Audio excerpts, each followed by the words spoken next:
1954లో తాను దైవ స్వరూపుడనని స్వామి కరుణాంబరామూర్తి గారి కుటుంబానికి వెల్లడించిన విశేషాల కార్యక్రమం నేనే వేదం నేనే దైవం.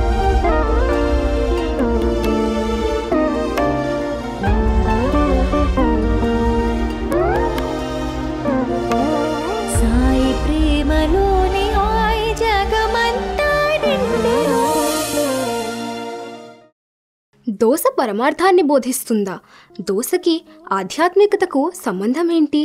అల్పమైన వస్తువు నుండి అనల్పమైన వివరణను ఇచ్చే స్వామి మాటల్లో చమత్కారం అదే.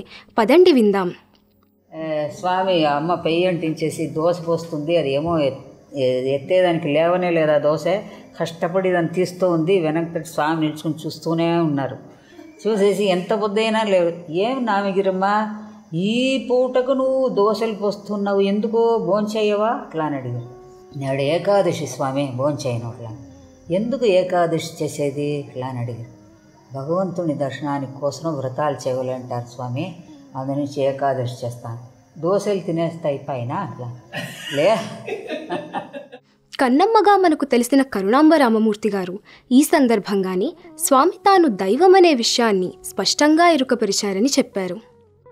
స్వామి ఏకాదశి చేసేది ఎందుకు అని అర్థం తెలుసుకుని చేయవలమ్మాయి అట్లా.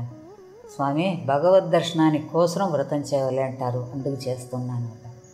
భగవంతుని దర్శనం అయిపోయిందే మీకంతా, నన్ను చూసేస్తుంది కదా, భగవద్ దర్శనం అయిపోయింది, ఇంకెందుకు ఏకాదశి వ్రతం చేయవలే అట్లా అని.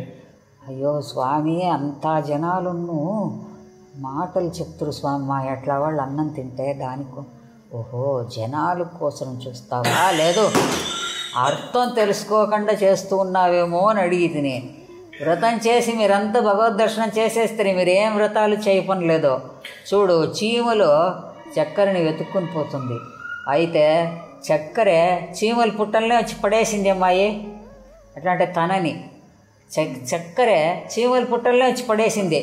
ఈ చక్కెర వెతుక్కునే పోయే పని ఏముంది మీకు? బాగా తెలుసుకో, ఏం వ్రతాలు చేయపనిలే, నన్ను దర్శనం చేసి అయిపోయింది. చేసిన వ్రతానికంత ఫలం భగవంతుడు దొరికేసాను. అదే సందర్భంలో దైవమే భక్తులను వెతుకుతూ తమ ముందుకు వచ్చిందని గ్రహించలేని వారిని ఉద్దేశించి మరింత స్పష్టంగా స్వామి నేనే దైవాన్ని నేనే వేదాలను, దీనిని గుర్తించి ఈ అపూర్వమైన అవకాశాన్ని సద్వినియోగం చేసుకోమని ఉద్బోధించారు. కలియుగంలో హరినామస్మరణయే సర్వశ్రేష్టమైనది, దానిని చేయడం చాలన్నారు. ఇప్పుడు బిందె నీళ్లు కుండలు పెడతాం, పెయ్యి మీద పెట్టితే ఆ నీళ్లు కాగేదాని కింద మంట వేస్తే ఆ మంట అనేదే నామస్మరణ. ఆ నామస్మరణ మంట అనేది వేస్తూ ఉంటే నీళ్లలో ఎంత గలీజు ఉంటుంది, అది తెల్లను తెల్లను తెల్లను ఆ మురికెంత బయటపడిపోతుందిట. నిర్మలమైన నీళ్లు మాత్రం నిలుస్తుందిట. నామస్మరణ నుంచి ఏమి అని అడిగితే, ఇది ఈ మంట నుంచి కుండకు బయట మండుతూ ఉంటుంది, లోపల ఉండే నీళ్ళని క్లీన్ చేస్తుంది. ఎట్లా శరీరం కుండ, లోపల నీళ్లు మనస్సు, ఆ మనస్సునంతా పరిశుద్ధం చేసేస్తుంది. కాబట్టి భగవంతుడి దల్లా స్పష్టంగా తెలుస్తాడు ఆ నిర్మలమైన నీళ్ళలో. ఎట్లా అంటే మీరు ఈ నామస్మరణ అనేది దాని మూలకంగానే నన్ను తెలుసుకోవాల్సి వస్తుంది. అందునుంచి మీకు ఇష్టం ఉండని ఉండకపోని, ఒక్కొక్క సమయం బాగా చేస్తుంది స్వామి, ఒక్కొక్క సమయం ఇష్టమే ఉండిలేదు స్వామి, అది తప్పు కదా అంటే, లేదు, ఇష్టం లేకపోతే కూడా దాని చేత నామస్మరణ చేయించు.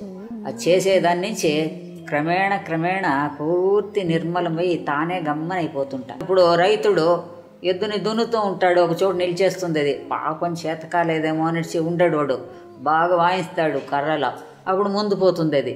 అట్లా నీకు ఇష్టం లేదా పర్వాలేదు చెయ్యి అట్లా అని దాన్ని తరుము ముందుకు. అది లోపల వెళ్ళిపోయిందంటే మనస్సు మిమ్మల్ని ఈడ్చుకుని లోపల వెళ్ళిపోతుంది. కోరికలతో తన వద్దకు వచ్చేవారిని ఉద్దేశించి, నేను వచ్చిన పని ఇంకా ప్రారంభించనే లేదు, మీ అందరి కోరికలు తీరుస్తూ ఉంటే నా పనిని ఎప్పుడు ప్రారంభించేది అని ప్రశ్నించారు. తన అవతార వైభవం గురించి చెప్తూ, స్వామి లడ్డూలు చేయడానికి కావలసినవన్నీ సిద్ధం చేసుకున్నాను, ఇంకా లడ్డూలు చేయడం ప్రారంభిస్తాను అని చెప్పారు. లడ్డూలు చేయడం అంటే ఏమిటి అన్నదానికి సమాధానంగా, అది నేను మీకు ఇప్పుడే చెప్పను, నేను చేసినప్పుడు మీకే తెలుస్తుంది అని అన్నారు. ఇదంతా స్వామి 1954వ సంవత్సరంలో వేరువేరు సందర్భాలలో వివరించడం విశేషం. రాతిని నాతిగా చేసిన స్వామి ఈ కలియుగంలో జడులైన మనుష్యులలో ముందుగా మానవత్వాన్ని మేల్కొలిపి తమలోని దైవత్వాన్ని తాము గుర్తించేలా చేసి వారిలో పరివర్తన తీసుకురావడమే ధ్యేయంగా సత్య, ధర్మ, శాంతి, ప్రేమ, అహింసలే ఉపకరణాలుగా ఉద్యమించారు. అటువంటి అవ్యాజ కరుణామూర్తికి శతకోటి వందనాలు. ఓం శ్రీ సాయిరాం.